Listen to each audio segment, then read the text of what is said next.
अल्हम्दुलिल्लाह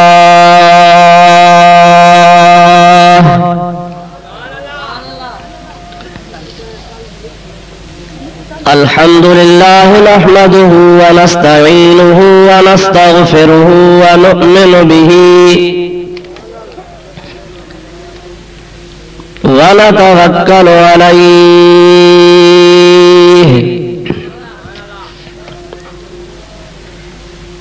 व नऊज़ु बिल्लाहि मिन शुरूरि अनफुसिना व मिन सय्यिआति अअमालिना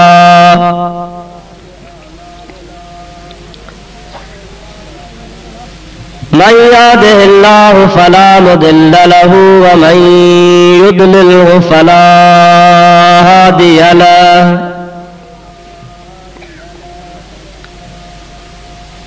व नशहदु अन ला इलाहा इल्लल्लाहु वहदहु ला शरीक लहु व नशहदु अन्न सय्यदना व मौलाना व मलजअना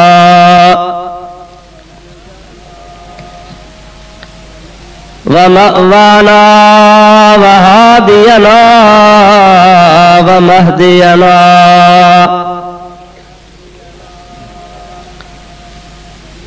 व नूरना व नूर अजसादिना व नूर अरवाहिना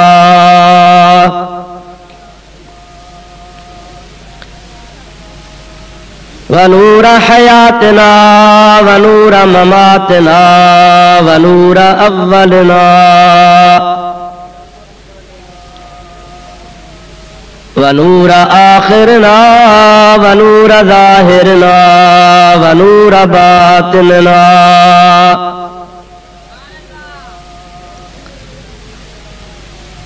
व नूर यमीनना व नूर क़ुद्दामना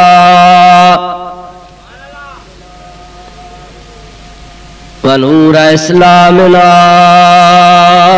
व नूर रब्बिना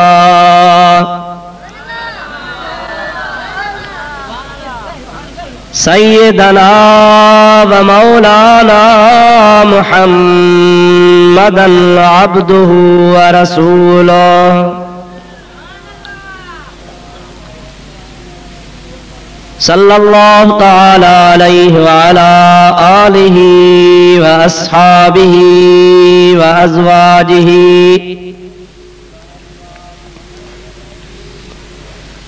व अहले बैतिहि व ज़ुर्रिय्यतिहि व अहिब्बाइहि व उलमाए उम्मतिहि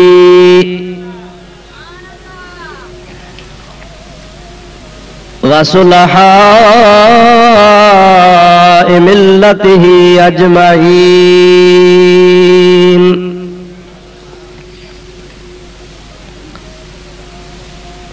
अम्मा बादो फ़क़द क़ाल अल्लाहु तबारक व तआला फ़ी कलामिहिल क़दीम अऊज़ु बिल्लाहि मिनश शैतानिर रजीम बिस्मिल्लाहिर रहमानिर रहीम। व इज़ यरफ़उ इब्राहीमुल क़वाइद मिनल बैत व इस्माईल रब्बना तक़ब्बल मिन्ना इन्नका अंतस समीउल अलीम।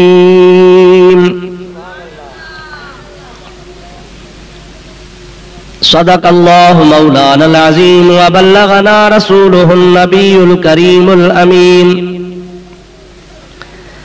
व नहनु अला ज़ालिका मिनश शाहिदीन वश्शाकिरीन वल्हम्दुलिल्लाहि रब्बिल आलमीन। इन्नल्लाह व मलाइकतहु युसल्लूना अलन नबी या अय्युहल्लज़ीना आमनू सल्लू अलैहि व सल्लिमू तस्लीमा।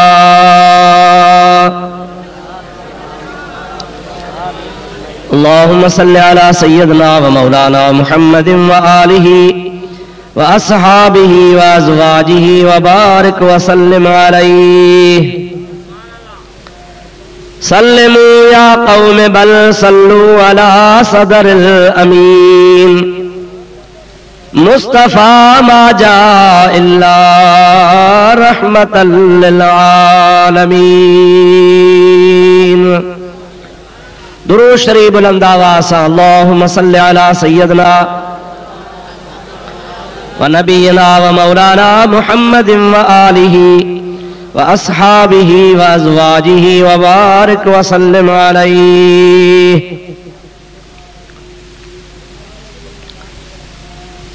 निहायती वाजिबुल एहतराम उलमाए किराम व मुअज़्ज़िज़ सामीन हज़रात व बिरादरान इस्लाम, अल्लाह तबारक व तआला जल्ल जलालुहु व मनवालुहु जे पाक कलाम कुरान मजीद जी एक आयत सगोरी मौजू जे सिलसिले में अवा प्यारी जमात जे आडो मूं तिलावत कई आ, जंहिंजे बारे में चंद मारूज़ात तव्हां जे आडो मूंखे अर्ज़ करणा आहिनि जेके तव्हांखे गौर सां ॿुधणा आहिनि। दुआ फरमायो अल्लाह ताला जल्ल जलालुहु व मनवालुहु शाल पांजे प्यारे हबीब लबीब सल्लल्लाहु अलैहि वसल्लम जे सदके मूं गुनहगार खे हक़ ऐं सच बयान करण जी तौफ़ीक़ नसीब फरमाए। उन खां बाद इहा बि दुआ कयो त अल्लाह ताला शाल तव्हां सां सभिनी खे हक़ ऐं सच ॿुधी उन जे मथां अमल करण जी बि रब साईं तौफ़ीक़ नसीब फरमाए।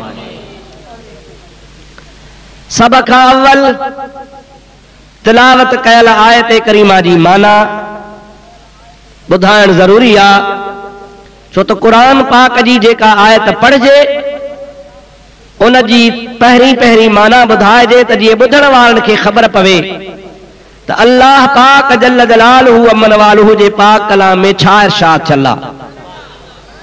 इन खां अलावा अवां खे अॼोकी हिन महफ़िल जे मौज़ूअ जी बि ख़बर पवे त मां कहिड़े सिलसिले कलाम खे जारी थो रखां। इन जे लाइ अवां जे आॾो मूं जेका आयत करीमा तिलावत कई आहे, पहिरियां पहिरियां मां तव्हांखे हुन जो तर्जुमो ॿुधाईंदुसि, पोइ हुन जे तफ़सीर मुतालिक़ कुझु ॿियूं क़ुरान पाक जूं आयतूं हदीसूं अल्लाह पाक ऐं संदसि प्यारे हबीब जा अक़वाल ऐं फरमान अवां जे आॾो पेश करण जी कोशिश कंदुसि। रब तबारक व तआला असल तव्हांजी असांजी सभिनी जी हाज़िरी मंज़ूर फरमाए। हाणे मां आयत करीमा जी माना ॿुधायां, इन खां अॻु में तव्हांखे अर्ज़ात मोहब्बत ज़ौक़ शौक़ ऐं बुलंद आवाज़ सां प्यारे नबी करीम जे मथां दुरूद पढ़ो त मां क़ुरान पाक जो तर्जुमो तव्हांखे ॿुधाए छॾियां। अल्लाहुम्मा सल्लि अला सय्यदना व नबीना व मौलाना मुहम्मदिन व आलिहि व अस्हाबिहि व बारिक व सल्लिम अलैहि। अल्लाह ताला जल्ल जलालुहु व मनवालुहु पंहिंजे पाक कलाम इरशाद फरमायो, व इज़ यरफ़उ इब्राहीमुल क़वाइद मिनल बैत व इस्माईल रब्बना तक़ब्बल मिन्ना इन्नका अंतस समीउल अलीम।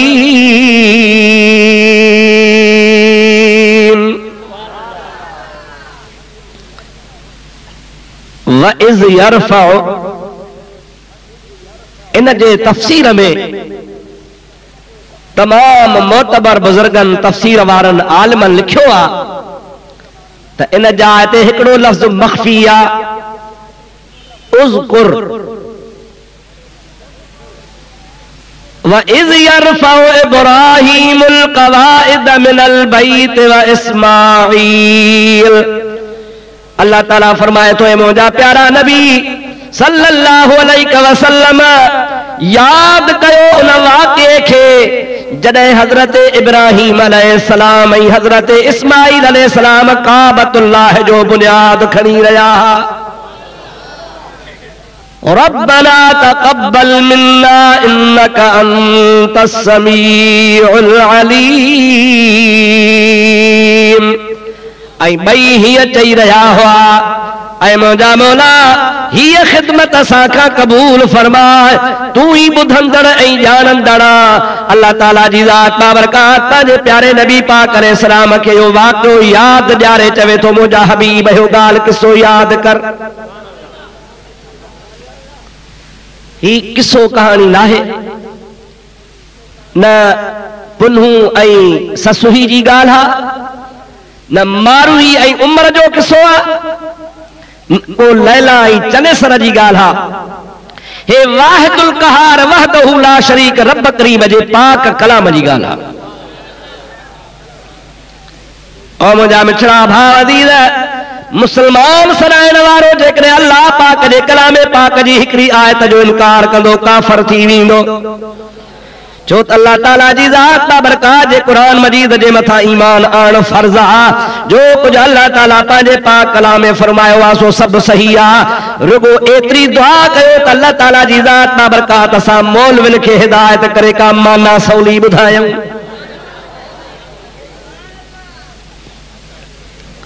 कुरान हक़ आहे, मां न तव्हां जे आॾो चवां, कुरान शरीफ़ जो रुकू सॼो पढ़ी ऐं माना में तव्हांखे ॿुधायां बाबा हिन महल ॾींहुं टाक मंझंदा क़बूल कंदव? छो? कुरान जो पढ़ियो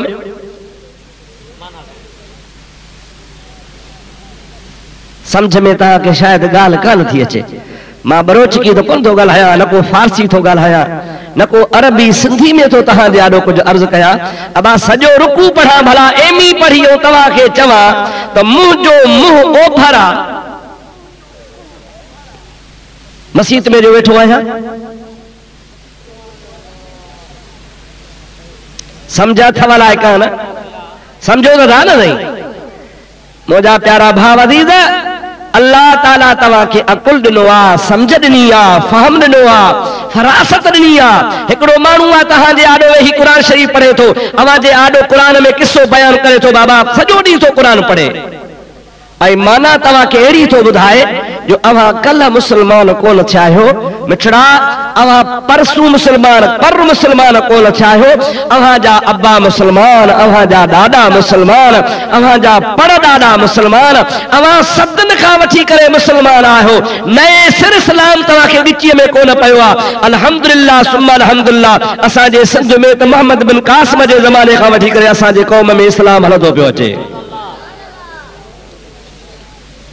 आलिम अॻ में बि हुया, अहलुल्लाह अॻ में बि गुज़री विया। हज़रत मखदूम कादी साहब रहमतुल्लाह अलैह तव्हांजे पाड़े जो बुज़ुर्ग आहे। मां अॼु हाजी साहब खां पुछो, साईं मौली साहब जन खां पुछो, साईं वारा फरमाइनि था त आम तरह सां मशहूरी आहे त 2 सदीअ जो बुज़ुर्ग आहे। अॼुकल्ह ही काई सदी आहे? 15 मां 2 कट बाक़ी घणा बचा? माना ये समझो तो 1300 साल खां वठी करे अदा छा है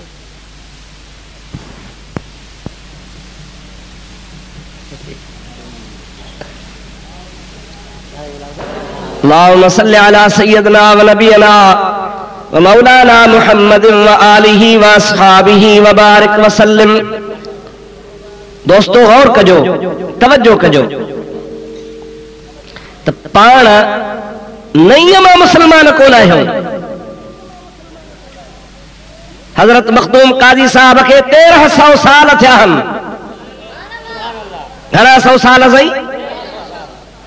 उन वक्त में आलिम, आरिफ, आबिद, मुहक्किक, मुदक्किक, मुफस्सिर, वॾा वॾा कामिल अकमल दरवेश खुदा जा प्यारा माना गुज़री चुका आहिनि।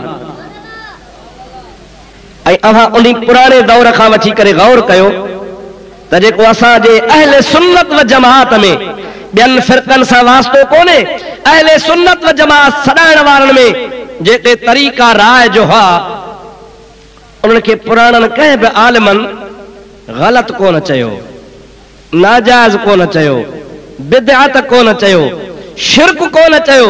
खुदा जे प्यारनि बाननि सरवरे कायनात सल्लल्लाहु अलैहि वसल्लम खां जेको दीन वरतो सो असां ताईं पहुचायूं।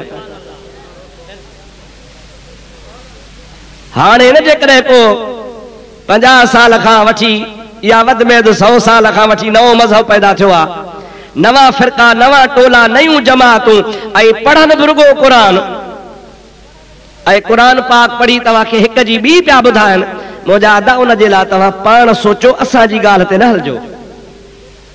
अव्हांखे ख़ुदा ताला सम्झ अकुल ॾिनो आहे। इहो क़ुरान करीम त रसूलुल्लाह ते नाज़िल थियो हो, जेको अॼु ताईं मौजूद आहे, इंशाअल्लाह ताला क़यामत ताईं मौजूद रहंदो। अल्लाह ताला जी ज़ात बाबरकात इरशाद फरमायो आहे, नहनु नज़्ज़लना ज़िक्र व इन्ना लहू लहाफ़िज़ून।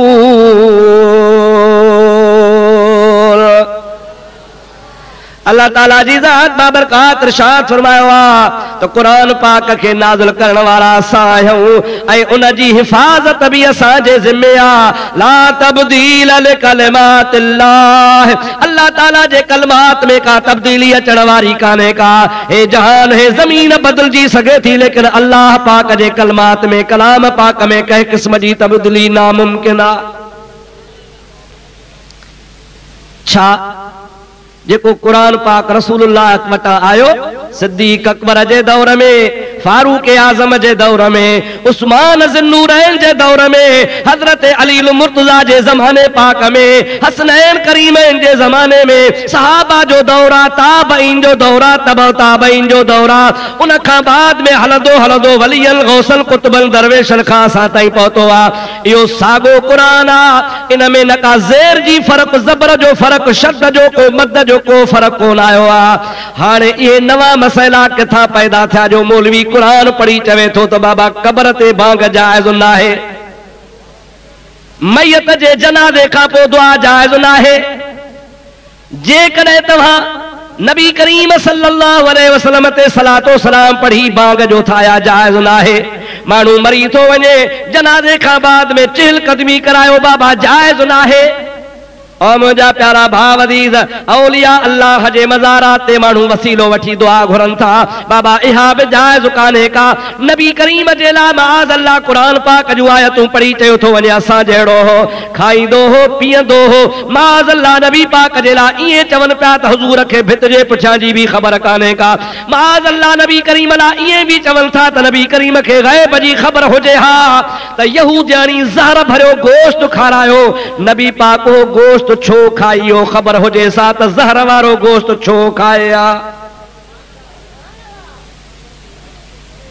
मां पुछां थो त को नओं क़ुरान नथो अचा, तव्हां छा था सम्झो क़ुरान पुराणो आहे या नओं आहे? असां वारो दीन नबी करीम जे ज़माने खां हलंदो पियो अचे या मेड इन पाकिस्तान आहे? तव्हांखे पक कान्हे जाबा चओ न त नबी करीम जे ज़माने खां हलंदो पियो अचे न। इहो दीन, इहो मज़हब, इहो मसलक, इहो तरीक़ो अल्लाह वारनि जो, सहाबनि जो, ताबईन जो, तबो ताबईन जो, नबी करीम जे ज़माने अक़दस खां हलंदो अचे। इहे मुफ़स्सिर, इहे मुहक़्क़िक़, इहे आलिम, इहो क़ुरान, इहो कहिड़ो चक्कर आहे हिन ज़रिए असांजे मुल्क जी बदकिस्मती थी आहे। हिन बर्रे सगीर में अंग्रेज़ पेर विधा, यहूदन पेर विधा, ईसाइन मुल्क ते हुकूमत कई, काफ़र असांजे मुल्क जे मथां 100 साल बादशाही कई। उन जे हुकूमत अचण खां पोइ मुसलमान जो मुखालिफ़ थी पियो। अगे छो न हो? अंग्रेज जो कानून आहे, उसूल आहे, डिवाइड एंड रूल। हू चवंदो आहे ऐं चवंदो रहियो आहे, अॼु बि इहा चाहे थो त ऐं अंग्रेज़ो ऐं ईसाईओ, मुसलमान तव्हां खां मज़बूत आहे, मुसलमान तव्हां खां मज़बूत आहे। जैसी ताईं हुन जे दिल में इश्क़ मुहम्मदी आहे, जैसी ताईं हुन से क़ुरान सां मोहब्बत आहे, अल्लाह जे रसूल सां प्यार आहे, अवां मुसलमान खे शिकस्त नथा ॾेई सघो। हाणे डिवाइड एंड रूल, अवां मुसलमाननि खे वेढ़ायो, तक़सीम कयो, मुसलमाननि में फ़िरक़ेबाज़ी पैदा कयो, मुसलमाननि जी ताक़त खे ख़त्म कयो। पोइ जॾहिं मुसलमान कमज़ोर थींदो, पोइ तव्हां हुन ते हुकूमत बि कंदव, कंट्रोल बि कंदव, कब्ज़ो बि कंदव। पोइ अवां ईअं हुन खे नचाईंदव जीअं भोलड़े खे फ़क़ीर नचाईंदो आहे। ख़ुदा खानो ख़राब करे हुन अंग्रेज़ जो। असांजे हिन पाक मुल्क में जेको दरवेशनि, कामिलनि, अल्लाह जे प्यारनि, वलियनि ऐं दरवेशनि जो मुल्क हो, ख़ासि करे सिंध खे त इहो शरफ़ नसीब आहे। काथां कलंदर शहबाज हलियो आहे, सिंध में अची आबाद थियो आहे। हज़रत शाह सदर लकी वारा मुंहिंजा प्यारा दोस्त, इन्हनि जो बुज़ुर्ग जेको वॾो हो उहो काथां हलियो आहे, बुज़ुर्ग अची सिंध में आबाद थियो आहे। सैयद सिंध जा नाहिल, मखदूम सिंध जा नाहिल, कुरैशी सिंध जा नाहिल, बुखारी सिंध जा नाहिल, फारूकी सिंध जा नाहिल। मुंहिंजा प्यारा दोस्त तव्हां गौर कंदो, इहे सभु ॿाहिरि खां बुज़ुर्ग आया। इन जे करे जो सिंध जे माण्हुनि जी दिलि साफ़ हुई, अक़ीदत वारा, मोहब्बत वारा, ईमान वारा, अल्लाह वारनि खे प्यार सां ॾिसण वारा हुआ। हिननि अल्लाह वारनि जे लाइ दिलि विछाई, अखियूं विछायूं, ख़ुदा जे बानल पंहिंजा वतन विसारे सिंध खे पंहिंजो वतन बनाए वेही रहिया। ये नक्शबंदी भी ॿाहिरि खां आया, चिश्ती भी ॿाहिरि आया, कादरी भी ॿाहिरि खां आया, सहरवर्दी भी ॿाहिरि खां आया, सिंध जो को भी कोने को, हनफी भी ॿाहिरि आया, शाफ़ई भी ॿाहिरि आया, मालिकी भी ॿाहिरि आया, हम्बली भी ॿाहिरि आया। ये जेके भी बुज़ुर्गाने दीन हा सभु ॿाहिरि खां आया। असां सिंध जा मुस्लमान हुनखे लब्बैक चई पंहिंजे अखियुनि में जायूं ॾिनियूंसीं, दिलि में जायूं ॾिनियूंसीं। हुननि असांखे अक़ीदत, अदब, इस्लाम, मोहब्बत, भाईचारो ॾेखारियो। अहिड़ी त मोहब्बत ही जो मुस्लमान मुस्लमान जे मथां कुर्बान पियो थींदो हो। अॼुकल्ह मस्जिदुनि में लठ लॻी पई आहे। मौलवी हिकिड़ो मुसल्ले ते आहे त ॿियो निमाज़ पढ़ण लाइ तयार कोन्हे। हिकिड़ो सलाह सलाम पढ़े थो त ॿियो हुनखे कुफ्र जी फतवा थो ॾे। हिकिड़ो यारी थो करे त ॿियो हुनखे बिदअती थो चवे। हिकिड़ो या रसूल अल्लाह थो चवे त ॿियो हुनखे काफ़िर थो चवे। हिकिड़ो मैयत जे जनाज़े खां पोइ दुआ थो घुरे त ॿियो हुनखे काफ़िर थो चवे पियो। इहा कहिड़ी वबा आहे, इहा कहिड़ी बद दुआ आहे, इहा कहिड़ी नज़र लॻी आहे जेका असांजे ॻिची में पई आहे। दुआ कर शन ख़ुदा हिन वबाल खे कढे। जेसिताईं मुस्लमान मुत्तहिद नाहे, मुस्लमान में इतिहाद नाहे, बधी नाहे, प्यार नाहे, फिरकेबादी खां मुस्लमान जेसीं पंहिंजी जान नथो छॾाए तेसीं ते मुस्लमान तूं दुनिया जे ॿियनि हुकूमतुनि जा जूता खाईंदे, सुधरी कोन सघंदे। जेकॾहिं तोखे अल्लाह जे रस्सी खे मज़बूत रखणो आहे त अल्लाह जे क़ुरान ते अमल कर। ऐं क़ुरान पाक तोखे सभु को पढ़ी ॿुधाईंदो, पर उन जे बारे में मां तोखे वज़ाहत सां ॿुधाए थो छॾियां। नबी करीम जी ज़ात बाबरकात तां क़ुर्बान वञा, ख़ुदा जे हबीब 1400 साल अॻे असांखे ॻाल्हि ॿुधाए छॾी। मां आयत करीमा जी जेका माना पे कयूं ते गौर कजो। वइज़ यरफ़उ इब्राहीमुल क़वाइद मिनल बैत व इस्माईल रब्बना तक़ब्बल मिन्ना इन्नका अंतस समीउल अलीम।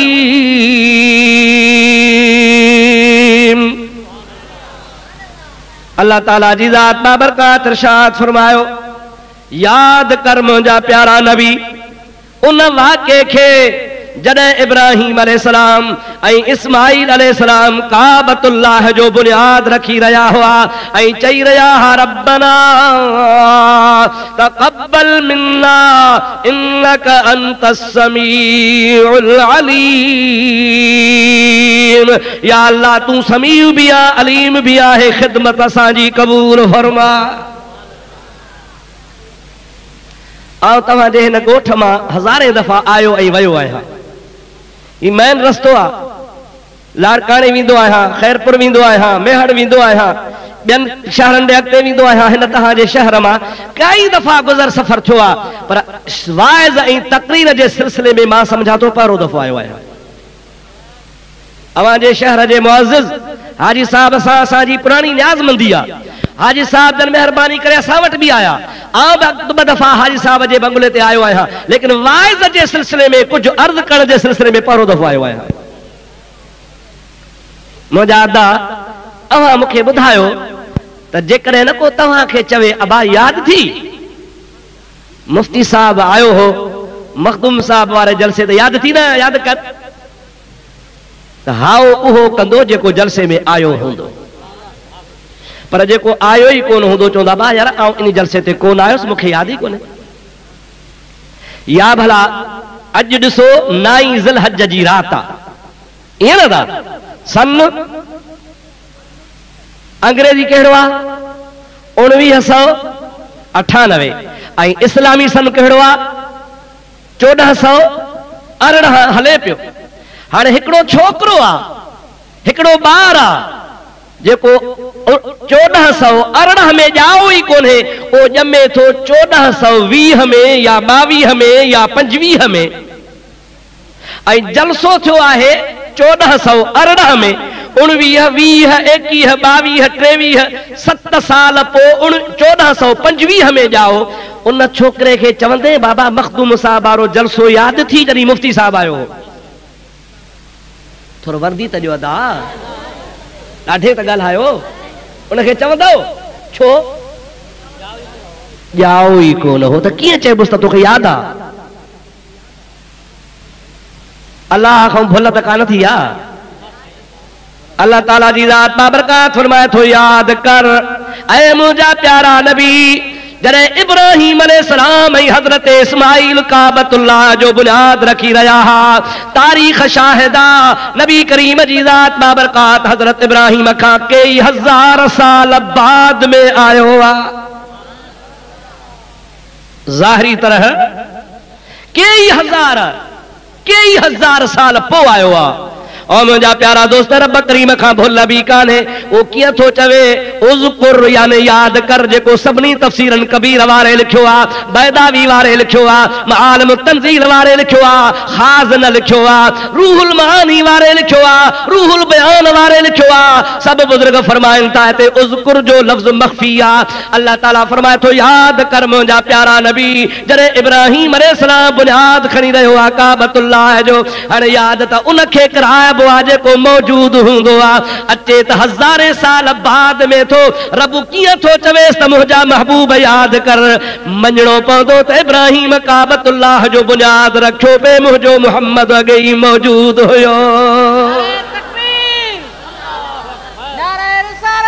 या रसूल अल्लाह सल्लल्लाहु अलैहि हक़ चार यार। खुदा जे पाक कलाम में ॿियो बि हिकिड़ो वाक़ियो आहे। आम तरह सां चवंदा आहिनि त बाबा ये सुन्नी मौलवी बैत पढ़ंदा आहिनि, क़ुर न आहिनि पढ़ंदा। अल्हम्दुलिल्लाह असांजो त अक़ीदो आहे त असां त क़ुर त मञूं, हदीस त मञूं, पर अल्लाह जे बानहनि जे बैतनि खे बि मञीदा। इन मौलवी जे लाइ दुआ घुरोसि जेको क़ुर बि नथो मञे। तूं सदाए त पाण खे मुवाहिद थो ऐं क़ुर पढ़ण जी दावा थो करी, मञी त क़ुर खे बि कोन थो। हिकिड़ो माण्हू आहे जेको बादशाह जे नौकर खे बि मञे थो, सो बादशाह खे बि मञीदो। ऐं रब जे बैत रबीअ खे ॾहण जे इरादे सां अल्लाह ताला जी ज़ात बाबरकात उनखे तबाह करण जे लाइ नंढड़ा नंढड़ा पखी टोलनि जे सूरत में रवाना फरमाया। उन पखीअ जी कदम जा प्यारा दोस्त झिरकीअ जेतिरो आहे। हिकिड़ी चुंभ में पथरी थो खणे, ॿी हिकिड़े चंबे में खणे थो, टी ॿिए चंबे में खणे थो। 3 पथरियूं नंढड़े पखीअ सां हाथीअ जे मथां अची जो पथरी पोइ फिटी करे त स्वार मां पार, उन जे संजन मां पार, हाथीअ मां पार ज़मीन में हली पई वञे। ऐं इहो वाक़ियो सभिनी तफ़सीरनि जे इत्तिफ़ाक़ सां मुंहिंजे प्यारे नबी करीम जे विलादत बासआदत खां अॻे आहे। पर अल्लाह से फरमाए थो अलम तरा कैफ़ फ़अल रब्बुक बिअस्हाबिल फ़ील। ओ मदीने वारा साईं तो कोन पे ॾिठो त मां रब करीम जी ज़ात बाबरकात हाथनि वारनि सां कहिड़ी जुठ कई हुई।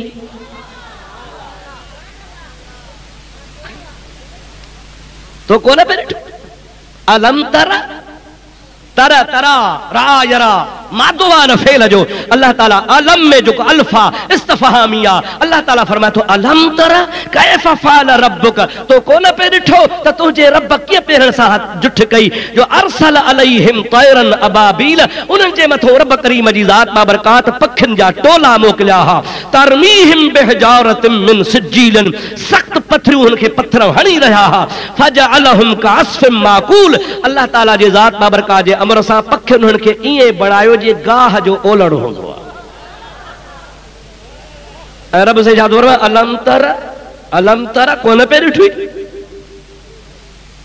आयो ई कोन्हे, अञा दुनिया ते कदम ई कोन थो रखे। ख़ुदा पे बस कोन ॾिठो थी छा? ख़ुदा खे भुल थी आहे छा? और मुंहिंजा प्यारा भाउ अज़ीज़, मुंहिंजे नबी पाक जो नस्ल ॾिस चइबो आहे न फलाणो पुट फलाणे जो, फलाणो पुट फलाणे जो। सरकार जो नस्ल आहे मुहम्मद बिन अब्दुल्लाह बिन अब्दुल मुत्तलिब बिन हाशिम बिन अब्द मनाफ। ये मुझे नबी पाक जी पीढ़ी आहे। हलंदो वञ मथे हिकड़ी पीढ़ीअ में नालो थो अचे नज़ार। नबी पाक जो 10हीं 11हीं पीढ़ीअ में ॾाॾो आहे जंहिंजो नालो आहे नज़ार। नून जे जंजीर अलफ ऐं रे नज़ार। इहो मुंहिंजे प्यारे नबी पाक जो ॾाॾो आहे। 9हीं या 10हीं पीढ़ी आहे। और मुझा प्यारा भाव अज़ीज़ मुझे हबीब खुद फरमायो आ। अल्लामा बैहकी रहमतुल्लाह ताला अलैह दलाल नबुवत में लिखियो आ। अल्लामा अली मुत्तकी हिंदी रहमतुल्लाह ताला अलैह नखे मुझा प्यारा दो कंजुल अम्माल में लिखियो आ।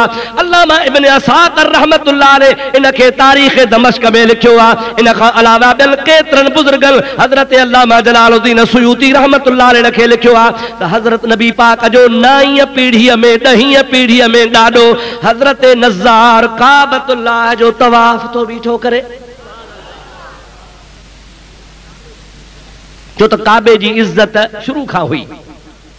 वो मुशरिक हा तब इज्जत कंदा हा, जे मुवहिद हा तब इज्जत बैतुल्लाह जी कंदा हा। हज़रत नज़ार हे जो तवाफ बीठो करे, तवाफ कंदे कंदे तवाफ पूरो करे सिधो घर आयो। पुट घुराई, पुटन खे चई अज पंहिंजे वॻ में उठ घणा हन।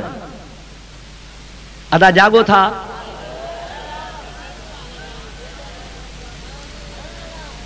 पुटन चयोसीं 200 हन, 300 हन, 400 हन, जेतिरा हुया। चई अॼु मां तव्हांखे चवां थो 100 उठ काहे अचो। बाबा छा कंदे? अॼु 100 उठ कुर्बान थो कयां। बाबा छा कहिड़ी ख़ुशी आहे? चए ख़ुशी मूंखे आहे, तव्हांखे कहिड़ी ख़बर? 100 उठ कुर्बान कई, मक्के में उठ रधई। मुंहिंजा प्यारा दोस्तों हुन जे लाइ ताम तैयार कराई। हाणे 100 उठ खाइण जे लाइ बि माण्हू खपनि। मक्के जे ॿाहिरि ताइफ़ ॾे दावतूं मोकिलियईं, ॿाहिरनि इलाइक़नि में दावतूं मोकिलियईं, बदविन खे दावतूं मोकिलियईं। हज़ारनि जे तादाद में मख़लूक गॾु थी आहे। पाण कमर ॿधी बीठो आहे, चेल्ह ॿधी बीठो आहे, पुटनि सूधो बीठो आहे, होली बीठो हलाए। बाबा मानी खाओ, गोश्त खाओ, छा बि कयो, जेतिरो खपे ओतिरो खणो। 100 उठ कुर्बान क्या थम अञा बि 200-300 बीठा आहिनि। खपंदा त ॿिया बि कहंदो वेंदुसि पर ढो कराईंदोसां। हिक ॿिए खां पुछनि पिया अदा अॼु हे छो ख़ैरात कई अथसि? अदा मूंखे त ख़बर ई कान्हे। अबा तूं ॾस। यार मूंखे बि ख़बर कान्हे। अबा तूं ॾस। चए मूंखे बि ख़बर कान्हे। मानी खाइण वारा खोड़ पर ख़बर कंहिंखे कान्हे। सभिनी चवनि सां नज़ार मानी त खाराए थो, 100 उठ त कोठा थी, पर छाजी ख़ुशी आहे? चवे थो मानी खाई ड्रॉ करे अचो गॾिजी त ॿुधायां। और मुंहिंजा मिठड़ा भाउ हदीस पाक में इंदो आ। मुझे प्यारे आका सल्लल्लाहु अलैहि वसल्लम खुद बयान कयो आ। जमल सभई मानू मानी खाई आ, गोश्त बची पयो आ, ताम बची पयो आ, हज़ारनि जे तादाद में मानू आया। नज़ार जे पुटन खे भी खबर कान्हे का। जमल सब गरजी आया। ओ नज़ार अज हेडी वडी खैरात केड़ी खुशी में कई थी? चवे थो यार गाल ही आ, रोज तवाफ कंदो आहियां। अज भी काबे जो तवाफ पे कयुम, पर तवाफ कंदे कंदे मां लब्बैक पे पढ़ी। लब्बैक अल्लाहुम्मा लब्बैक लब्बैक ला शरीक लक लब्बैक इन्नल हम्द वन निअमत लक वल मुल्क ला शरीक लक। अगे भी पढ़ंदोस, अज भी पढ़म पे, पर अज पढ़ंदे पढ़ंदे हिकड़े पासे मुंहिंजी ज़ुबान ते लब्बैक जारी आ, ॿिए पासे ओचितो मुंहिंजे पुठीअ मां लब्बैक जो आवाज़ शुरू थी वियो। बीही रहियुसि, काबतुल्लाह जे दरवाजे खे चिंबड़ी पियुसि, गिलाफ के वठी रब जे दरगाह में दुआ घुरम। मौला मुझी जुबान त लब्बैक चवे थी पई, पर हे पुठीअ मां आवाज पियो अचे। कंहिंजो आवाज आ? अलहमहुल्लाह तआला अलैहि, रब जे ज़ात बाबरकात वटा इल्हाम थियो आ। ओ नज़ारा इहो जेको तुंहिंजे पुठीअ मां आवाज लब्बैक जो ॿुधी रहियो आ, इहो मुंहिंजे प्यारे महबूब मुहम्मद जो आवाज आ। तूं मुंहिंजे मुहम्मद करीम जो ॾाॾो आ, मुंहिंजे नबीअ जो नूर तुझे पुठीअ में मौजूद आ। अज तू भी लब्बैक पढ़ी आ त मुझे मुहम्मद अरबी भी लब्बैक पढ़ी आ। हजरत नज़ार थो चवे त मां अज इन खुशीअ में अज हे 100 उठ कुठा हन त शुक्र अल्हम्दुलिल्लाह जो मुस्तफ़ा जो मां ॾाढो आहियां। महबूब ईंदो तो मुझे पुश्त मझा ईंदो, नबी ईंदो तो मुझे खानदान मझा ईंदो, मुझे महबूब करीम जे आमद जे खुशी में मां कया तो। अड़े जेकॾहिं 100 उठ नबी जे ॼमण खां ई अॻ में हज़रत नज़ार कुहे ऐं जहान खे खाराए खुशी करे त नबी मुझे खानदान मां थो अचे पियो त अल्लाह जो हबीब उनखे फ़ख्र सां हदीस में बयान करे। ऐं अॼु जेकॾहिं मुस्तफ़ा जे मीलाद जे खुशीअ में हाजी साहब 10 देगियूं लाहे 5 देगियूं लाहे उर्स नबी पाक जो करे त मौलवी सोचे शिरक करे छॾी, बिदअत करे छॾी, हराम करे छॾी, नाजायज़ करे छॾी, जायज़ ई कोन्हे को। मां तो चवां तू कुरान पढ़ो, तू हदीस पढ़ो, तू किताब पढ़ो, मुस्तफ़ा आयो ई कोन्हे को, मुस्तफ़ा जो उर्स अॻे ई थियो पे। नबी करीम अञा दुनिया ते पेर रखिया ई किरण पर मुस्तफ़ा जे उर्स जा होका अॻे ई आया। तू छा थो चवीं त नबी पाक जो उर्स नाजायज़ आहे? मखदूम मोहम्मद हाशिम कोन सिंध में गुज़रियो आहे छा? अब्दुल गफूर हमायूनी कोन गुज़रियो आहे छा? ॻाल्हाईंदा हलो, मूंखे वर्दी ॾींदा हलो। मुंहिंजा प्यारा दोस्त उहे बुज़ुर्ग हा अब्दुल गफूर हमायूनी या मौलाना मोहम्मद हाशिम ठट्टवी रहमतुल्लाह अलैह, उहा हस्ती आहे जो मदीने वयो, मुस्तफ़ा जे रोज़े जे आॾो हुजूम आहे, हे बि बीठो आहे, सलाम अर्ज़ कई, अस्सलातु वस्सलामु अलैका या रसूल अल्लाह। पढ़ो, अस्सलातु वस्सलामु अलैका या हबीब अल्लाह, अस्सलातु वस्सलामु अलैका या नबी अल्लाह। मुंहिंजा प्यारा दोस्तों सलातो सलाम पढ़े थो, ॿिया बि पढ़नि था, रोज़े अतहर मूं आवाज़ थो अचे, वालैकुम अस्सलाम मोहम्मद हाशिम। ओ मोहम्मद हाशिम तोते बि सलाम हुजे। मोहम्मद हाशिम अकेलो कोन हो, ॿिया बि हा, हज़ारे हा, माण्हू घणा हा, सभु कंहिं चयो त मां मोहम्मद हाशिम, ॿिए चयो त न मां मोहम्मद हाशिम, टे चयो त मां, ईअं इख़्तिलाफ़ थी पियो। सभिनी चयो त वरी दुबारो साईं खां पक था करायूं त कहिड़ो मोहम्मद हाशिम। वरी गॾी चवनि था, अस्सलातु वस्सलामु अलैका या रसूल अल्लाह, अस्सलातु वस्सलामु अलैका या हबीब अल्लाह। ॿियो दफ़ो जमल सलातो सलाम पढ़ियो अथनि, वरी रोज़े अतहर मूं आवाज़ आयो आहे, वालैकुम अस्सलाम मोहम्मद हाशिम ठट्टवी।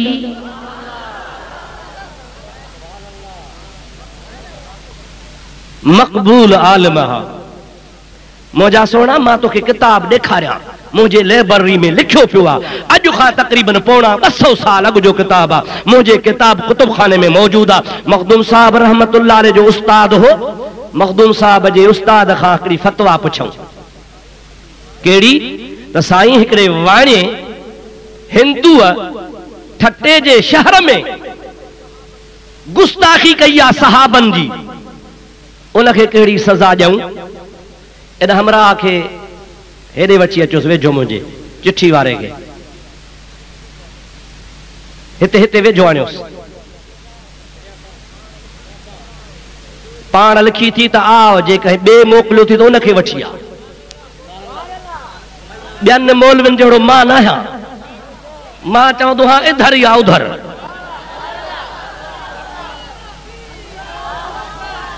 चिठी रखो साईं, चिठी रखो, अबाजी खे वठी अचोसि, वठी अचोसि। सल्ली अला सय्यदना व नबियना व मौलाना मुहम्मदिन व आलिही व असहाबिही व बारिक व सल्लम अलैहि। हे वरी ड्राड़ू हणंदा आहिनि, साईं हेॾो मुफ्ती आयो, चिठी वञी ॾेईसि, हेॾो वॾो मौलवी हिन जो आयो, पर से छोकिरे देरी कान कई, चिठी वञी ॾेईसि। चिठी ॾियणु सवली आहे पर निभाइणु ॾुखियो आहे ॾाढो। मां चिठियुनि ते त ख़ुशि थींदो आहियां, चवंदो आहे त घटि में घटि दर्जन चिठियुनि जो हुजे त 2 कलाक ॿिया बि हलां। ऐं मुंहिंजा मिठड़ा भाउ अज़ीज़, मां अर्ज़ पे कयो त मखदूम साहब जे उस्ताद खां पुछऊं फतवा, तवजो कजो, तवजो। कहिड़ी ॻाल्हि पुछऊंसि त साईं हिकिड़े हिंदूअ असहाबनि जे शान में गुस्ताखी कई आहे, इनखे कहिड़ी सज़ा ॾियूं? मखदूम साहब रहमतुल्लाह अलैह जे उस्ताद लिखियो त इहो हिंदू आहे, मुस्लमान कोन्हे, तंहिंजे करे शरीयत जो कानून हिंदूअ ते कोन लॻंदो आहे। इनखे वध में वध गॾह ते चाढ़े, कारो मुंहुं करे, दांगी घुमाए, पादरनि जी कंडी विझी ठटे जे शहर में घुमायोसि। तंहिंजे करे हिनखे ताज़ीर ॾिबो। जंहिं महिल फतवा लिखी, उस्ताद लिखी तयारु कई, सही कई, ठपो हयईं कि हाणे मोहम्मद हाशिम मुंहिंजो शागिर्द आहे, उन खां बि सही करायो। हजरत मखदूम मोहम्मद हाशिम रहमतुल्लाह अलैह वटि फतवा आई। फतवा पढ़ी चई उस्ताद साईया बेदबी को नथो क्या पर मां मोहम्मद हाशिम जी फतवा है यो हिंदू वाजिबुल क़त्ल ताज़ीर न ॾिबो इनखे क़त्ल कब्ज़ जेको मुस्तफ़ा जे असहाबन जी गिला करे इहो क़त्ल जो हक़दार आहे। मुसलमाननि जे मुल्क में नबी जे यारनि जी गिला करण वारो बेअदबी करण वारो दुनिया ते रहण जो हक़दार नाहे। मखदूम साहब जो उस्ताद सां ॻाल्हि कयोसीं मोहम्मद हाशिम त हीअं थो चवे चई मोहम्मद हाशिम नौजवान आहे जज़्बाती आहे, कहिड़ी ख़बर। और मुजादा उन किताब वारे लिखियो आहे 200 साल अॻु जो किताब आहे। चवे थो मखदूम साहब जे उस्ताद खे रोज़ानो रात जो नबी करीम जो हुज़ूर थींदो, हुजूर जी ज़ियारत थींदी ही, सरकार जे कचहरीअ में महफ़िल में हाज़िरी ॾींदो हो। सोमणीअ खां पोइ सभु को सुम्ही पवंदो हो। हे बुज़ुर्ग सलात पढ़ी करे मराक़बो कंदो हो त वञी मदीने निकिरंदो हो। पर जंहिं न इहो चई त मोहम्मद हाशिम ॿार आहे, हिनखे कहिड़ी ख़बर, नौजवान आहे, मुंहिंजी फतवा सही आहे, शागिर्द आहे, ख़ुदा जो शान मथां राति आई आहे, राति जो सलात उस्ताद पढ़ी आहे, सलात पढ़ी मराक़बो कयो आहे, सारी राति गुज़री वई पर उस्ताद खे ज़ियारत नसीब कान थी। ॾाढो ॾुखारो थियो, ॿियो सॼो ॾिहाड़ो रोईंदो रहियो, ॿी राति आई रोंदो रहियो, टियों ॾिहाड़ो गुज़री वियो, टीं राति रहंदो रहियो, ता त हफ़्तो गुज़री वियो, ज़ियारत कान थी। आख़िरकार हिकिड़ी राति गिचीअ में गारो विझी मदीने ॾे मुंहुं करे बीही ज़ारो कतार रुनो आहे, या रसूल अल्लाह कहिड़ी मूंखां ख़ता थी आहे, रोज़ ज़ियारत थींदी आहे, अॼु 8 ॾींहं गुज़री विया ज़ियारत कान थी। 8हें ॾिहाड़े खां पोइ हुनजो भाग खुलियो, हबीबन ज़ियारत कराई पर मुस्तफ़ा ॾमरिया था अचनि, चवन था ओ फलाणा इहो कलम मोहम्मद हाशिम जो नाहे, हथ मुंहिंजो हूंदो आहे, कलम मोहम्मद हाशिम जो हूंदो आहे। तंहिंजे करे ॿियनि जी फतवा ग़लति थी सघे थी, मुंहिंजे मोहम्मद हाशिम जी फतवा ग़लति नथी थी सघे। मां इन जे करे त को ॾमरियो आहियां, शागिर्द तुंहिंजो आहे, पढ़ियो तो वटि आहे, पर तो वारी फतवा ग़लति आहे। मां मोहम्मद जी उहा फतवा आहे जेका मोहम्मद हाशिम जी आहे। रब्बानी आलम हा बा हुया या न, इन्हनि आलमनि जहिड़ो को आलम ॾेखार त सही, इन आलमनि जहिड़ो को आलम पैदा त करे ॾेखारियो। ख़ुदा जो कसम जा बयाज़ पिया आहिनि, किताब पिया आहिनि, फतवाऊं पयूं आहिनि। मखदूम मोहम्मद हाशिम पंहिंजे किताबनि में लिखियो आहे त दुनिया जूं लख ईदूं हिकिड़े पासे, ईद मीलादुन नबी हिकिड़े पासे। मखदूम मोहम्मद हाशिम लिखियो आहे पंहिंजे किताब में, जेको सारी ज़िंदगी आज़ान में नबी करीम जो नालो ॿुधी अशहदु अन्न मुहम्मद रसूलुल्लाह ते चुमंदो रहंदो, चवे थो मां फतवा थो ॾियां माण्हू अंधो कॾहिं कोन थींदो, हुनजे अखियुनि जी नज़र ज़ाया कान थींदी। ऐं मां इहो बि तव्हांखे ॿुधाए थो छॾियां, मुस्तफ़ा जी हदीस सही आहे, पाण करीमन फरमाया कुंतु लहू शफ़ीअन व क़ाइदन यौमल क़ियामा, इहे करण वारे जी क़यामत में शफ़ाअत बि कंदुसि, जन्नत में वठी बि वेंदोसांसि। अदा हे आलम न हा, ॻाल्हाईंदा हलो, ॾाढे त ॻाल्हायो, हे आलम न हुआ, आलम हा पर रब्बानी आलम हा, जय्यद आलम हा, मुहक़्क़िक़ आलम हा। असांजा मुर्शिद करीम हज़रत पीर साईं मोहम्मद राशिद रोज़े धणी रहमतुल्लाह अलैह, जंहिंजे फैज़ जो समुंड हो, दरिया हो, मुजादा सोई वारा उन मां फैज़ वठी विया, भरचूड़ी वारा उन मां फैज़ वठी विया, करे गवर वारा ख़लीफ़ा उन मां फैज़ वठी विया, मिठी वारा ख़लीफ़ा उन मां फैज़ वठी विया, झंडे वारा बुज़ुर्ग उन मां फैज़ वठी विया, जंहिंजे ख़लीफ़नि जूं दरगाहूं ठहियूं पयूं आहिनि। रोज़े धणी रहमतुल्लाह अलैह क़ादरी सिलसिले जो जहिड़ो दरिया सिंध में वहायो तहिड़ो कंहिं कोन वहायो।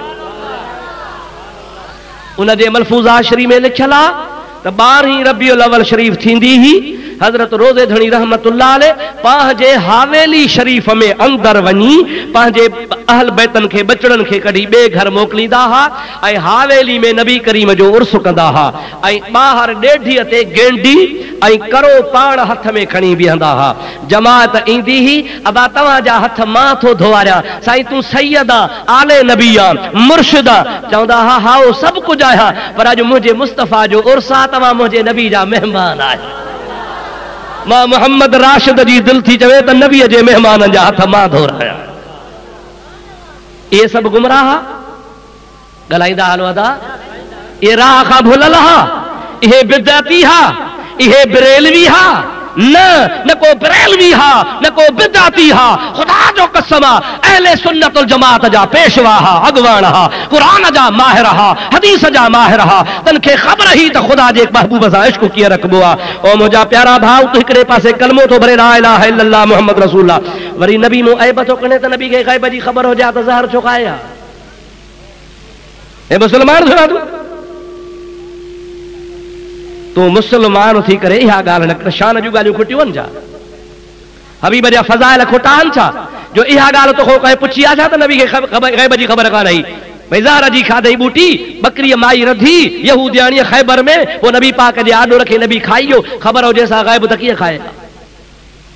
सलात पढ़ तोखे नबी पाक जी सच्ची हदीस ॿुधायां। अल्लाहुम्मा सल्लि अला सय्यदना व नबियना व मौलाना मुहम्मद व आलिहि व अस्हाबिहि व बारिक व सल्लिम अलैहि। बाबा थका त न हो न? हिकिड़ो माण्हू क़ुरान तो पढ़े, चवे तो ला तक़रबुस सलात, नमाज़ जे वेझाई न वञो। वो पत कंदुसि आहे त क़ुरान, ला तक़रबुस सलात, नमाज़ जे वेझाई न वञो। क़ुरान तो झले, अण पढ़ियो चवंदो यार हलाए थी सघे थो, ऐं ख़ुशि थींदो, शुक्र थो भला जान त छुटी। अॼुकल्ह निमाज़ असांखे जहिड़ो ॾम था चढ़नि पिया।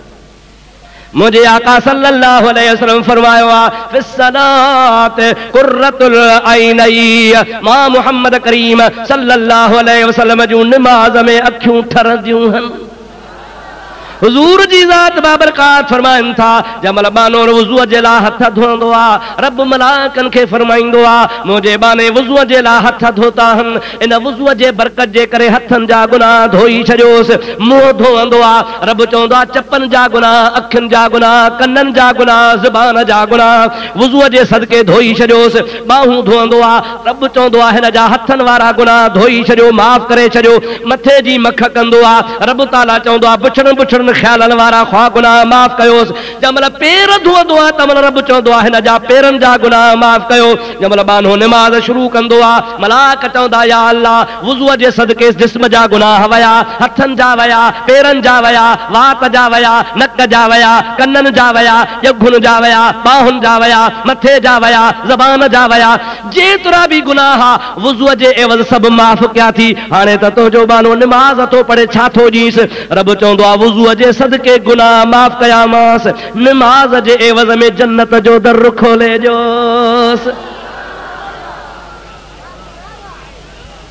सुभान अल्लाह। जंहिं न मुसलमान खे निमाज़ सां मोहब्बत आहे, उन जी क़बर बि कुशादी आहे। हुज़ूर से फरमाइनि था, नमाज़ी जॾहिं क़बर में वेंदो, नमाज़ी क़बर में वेंदो त मलाक चवंदसि मर रब्बुक, तुंहिंजो रब कहिड़ो आहे? वमन नबीयुक, तुंहिंजो नबी कहिड़ो आहे? वमा दीनुक, तुंहिंजो दीन कहिड़ो आहे? नबी से फरमाइनि था उनखे निमाज़ सां मोहब्बत हूंदी आहे। मलाक चवंदा रब कहिड़ो, नबी कहिड़ो, दीन कहिड़ो? ही चवंदो दऊनी अन उसल्ली, ओ अदा थोरो छॾियो त मां निमाज़ पढ़ी वठां, पोइ थो ॿुधायां। मलाइक रब खे अर्ज़ु कंदा, मौला अजीब बानो आहे, असां पुछूं था रब कहिड़ो थी, नबी कहिड़ो थी, दीन कहिड़ो थी? ही थो चवे छॾियो त निमाज़ पढ़ा। हाणे तुंहिंजी कहिड़ी मर्ज़ी आहे? रब जी ज़ात बाबरकात फरमाईंदो मलाइको जेको क़ब्र में बि मां रब जी इबादत निमाज़ याद करे तो तंहिंखां पुछाणो माफ़ आहे। अल्लाह जी ज़ात बाबरकात और निमाज़ जे सदके उनखे माफ़ थो करे छॾे। फैज़ आहे या नाहे? अदा बरकत आहे या नाहे? कहिड़ियूं सोहणियूं मस्जिदूं ठहियूं पियूं आहिनि, अल्हम्दुलिल्लाह। पाणीअ जा इंतज़ाम, अंदर कालीन बिस्तरा विछाया, लुखूं विछायूं पियूं आहिनि, हर तरह जो इंतज़ाम आहे, लाउड लॻा पिया आहिनि, पखा लॻा पिया आहिनि, ख़ूबसूरत लॻी पई आहे। ऐं रब जो सॾु पियो थिए, हय्या अलस सलात, हय्या अलल फलाह, अचो निमाज़ ते, अचो छोटकारे ते। ऐं तूं दुकान तां चुरी कोन थो, ओताक तां उथी कोन थो, बिस्तरे तां उथी कोन थो, घर में सुतो पिया। यादि रखजां, मर्द ख़बर पए, अख बूट त ख़बर पवंदई। नमाज ते अच त इंशाअल्लाह ताला अल्लाह बि राज़ी त अल्लाह जो रसूल बि राज़ी। ख़ुदा शल तव्हां असांखे नमाज़ी बणाए, चओ आमीन। ज़ोर सां चओ आमीन, ॾाढे चओ आमीन। नमाज़ी बणिजी पो, नमाज़ी अहिड़ा नमाज़ी बणिजो जो मुंहिंजा प्यारा दोस्त जीअं चो भिटाई सां चयो त क़बर ताईं कंदी वई अबाणा अबाणा। मरण जे घड़ी पे तोखे नमाज याद हो जाई। आई मुसलमान जी ज़ीनत आ नमाज, मुसलमान जी निशानी आ नमाज। सरकार दो आलम अलैहिस्सलाम फरमायो आ त क़यामत जे ॾिहाड़े सभ खां अव्वल पुछाणो नमाज जो थींदो। छा जो पुछाणो थींदो अदा?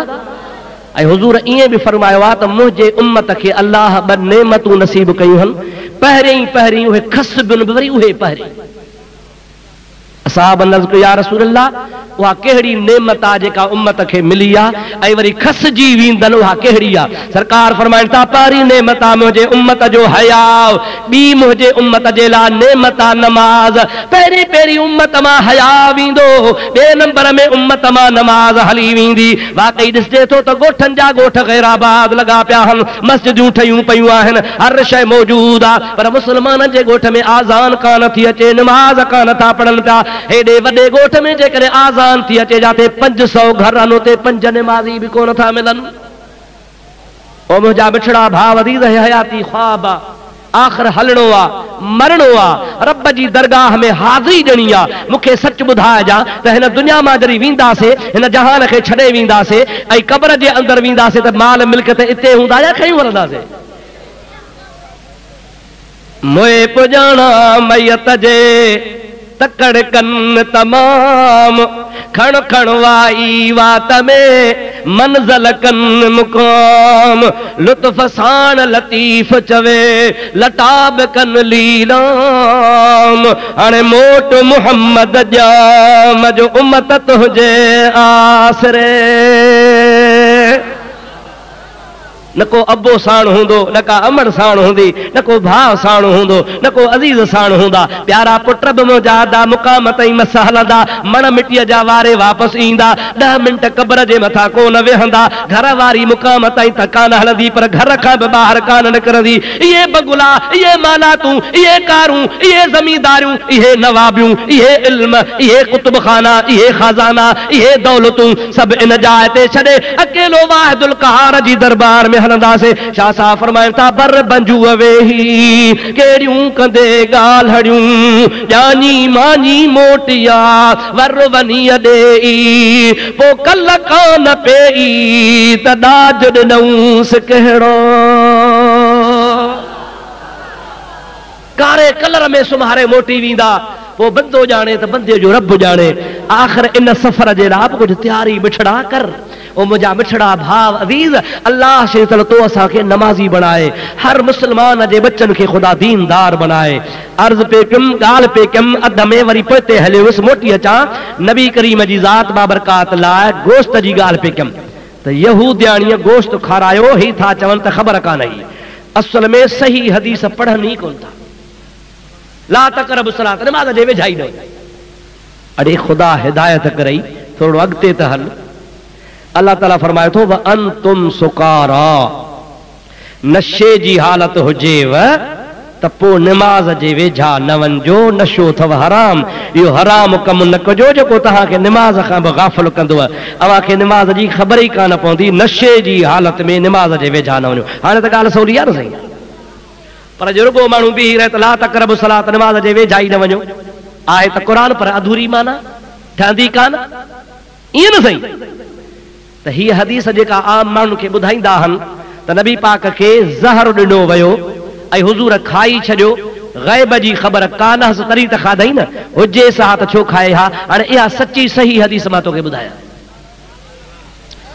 ऐं मां जवाबदार आहियां, ज़िम्मेदारी मुंहिंजी आहे।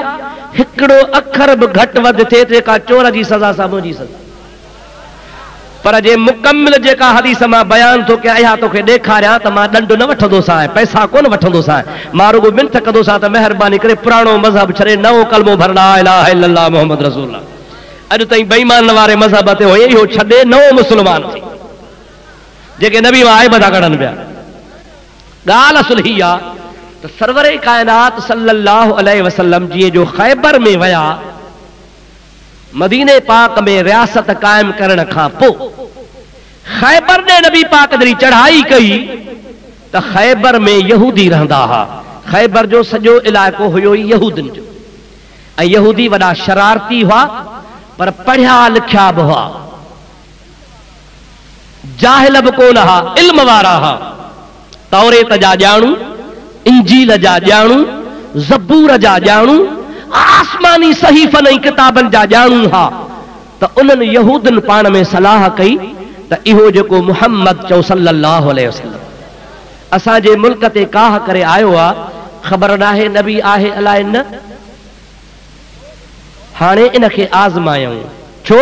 तौरेत में लिखियल आहे, इंजील में लिखियल आहे, ज़बूर में लिखियल आहे, सुहफ़ इब्राहिम में लिखियल आहे त जेको नबी हूंदो आहे उनखे ज़हर असर कोन कंदो आहे ऐं जेको गैर नबी हूंदो आहे उनखे ज़हर ख़त्म करे छॾींदो आहे। हाणे ॿी त असां वटि कसवटी कान्हे का, अचे थो दावत कयोसि बकरीअ खे भुञो ऐं सॼी ज़हर सां भुञी अॻियां रखोसि। जेकॾहिं खाई वियो ऐं बची वियो त सचो नबी आहे, जेकॾहिं खाई वियो ऐं मरी पियो त पोइ नबी कोन्हे। छो त नबीअ खां सवा ॿिए खे ज़हर मारींदो आहे पर नबीअ खे ज़हर कुझु कोन कंदो आहे। हिननि इन इरादो करे उहा बकरी भुञी ज़हर सां तयारु करे हुज़ूर जे आॾो रखी अचे। हाणे हुननि जो इम्तिहान आहे त नबी ज़हर खाईंदो आहे त बि कोन मरंदो आहे, गैर नबी खाईंदो आहे त मरी पवंदो आहे। हिकिड़ी ॻाल्हि, हाणे हेॾो नबी पाक जे आॾो जीअं जो आयो गोश्त रखियऊं त कुर्बान मदीने वारे साईं था।